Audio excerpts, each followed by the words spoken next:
C'est par la foi que voyons l'invisible. Chers amis, bonjour et bienvenue à la communauté d'études quotidiennes de la Bible. Ils se sont levés à l'appel du Seigneur. Quel plaisir de vous saluer en ce lundi 26 août 2024 pour continuer à partager avec vous la lecture de la méditation quotidienne pour adultes tirée du livre du Est ainsi, Portrait de la grâce et de l'amour divin écrit par Roberto Herrera. Je tiens tout d'abord à vous remercier car votre fidélité à l'écoute et au partage de nos différents contenus est quelque chose de vraiment apprécié. Que le Seigneur vous bénisse. La méditation du jour est intitulée « Savez-vous que Dieu est clément et compatissant ?» Je savais que tu es un Dieu qui fait grâce et qui est compatissant, lent à la colère et riche en bienveillance et qui regrette le mal. Jonas 4, verset 2.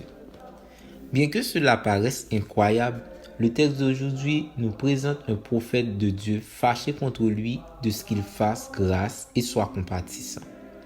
Nous lisons dans le verset 1 que cela fut très mal pris par Jonas qui se fâcha contre Dieu. Pourquoi? Analysons cela ensemble. Dieu avait envoyé Jonas dire aux habitants de Ninive que s'ils ne changeaient pas leur manière de vivre et ne se repentaient pas, ils seraient détruits dans les 40 jours. Mais, dès le premier jour où il a commencé à prêcher, tous dans la ville ont couru au message de Dieu, ont proclamé un jeûne et ont montré extérieurement leur repentance intérieure. Même le roi de Ninive s'est vraiment repenti et a donné des instructions pour que tous obéissent à Dieu dans l'espoir que le Seigneur mette fin à sa colère et n'inflige pas le châtiment annoncé. Et c'est exactement ce qui s'est passé. Le Très-Haut s'est repenti du mal qu'il avait annoncé. C'est là que Jonas a montré son hypocrisie. Il s'est fâché parce que, selon lui, Dieu ne devait pas pardonner des gens aussi mauvais et pécheurs que l'étaient les Ninivites.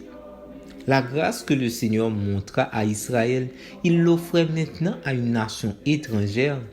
Jonas avait assez de connaissances théologiques pour prévoir que Dieu agirait ainsi, mais pas assez de compassion pour l'accepter.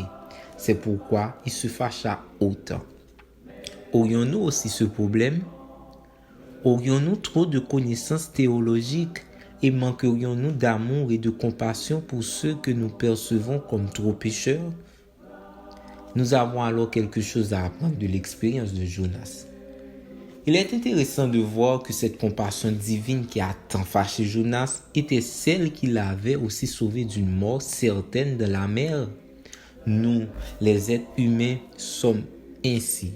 Nous acceptons de bon gré la miséricorde de Dieu lorsqu'elle est en notre faveur, mais voir que cette grâce atteint d'autres qui nous paraissent indignes nous chagrine. Vous savez quoi? Que cela nous plaise ou non, Dieu étend son amour à tous équitablement et son pardon et sa grâce sont à la portée de tous sans exception. Et si, au lieu de continuer à tant faire exception de personne, nous collaborions avec Dieu dans le processus de sauver tout le monde? Imprégnons-nous de sa miséricorde et de sa clémence pour pouvoir montrer ses qualités à un monde qui sombre dans le péché. Merci d'avoir suivi cette méditation. Nous vous souhaitons de passer une très bonne journée. Au revoir.